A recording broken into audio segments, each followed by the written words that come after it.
आणि आता बातमी आहे एका सर्वात उंच ठिकाणी असलेल्या मतदान केंद्राची।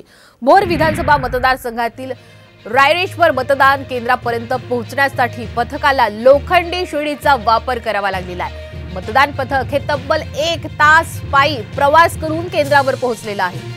या मतदान केंद्रावर लोखंडी शिडीच्या साहाय्याने उतरावं लागत असल्यामुळे निवडणूक आयोगाने कर्मचाऱ्यांना बॅकपॅक सुद्धा दिलं होतं। भोर पासून 30 किलोमीटर अंतरावर रायरेश्वर मतदान केंद्र आहे आणि हे पुण्यातील सर्वात उंचीवरील मतदान केंद्र असल्याची नोंदही झाली आहे। या मतदान केंद्रावर जाण्यासाठी निवडणूक पथकाला चांगलीच कसरत करावी लागली आहे आणि कशा पद्धतीने निवडणूक पथकालाही कसरत करावी लागली याचीच एक्सक्लुझिव्ह दृश्य सध्या आपण साम टीव्हीवर पाहत आहात।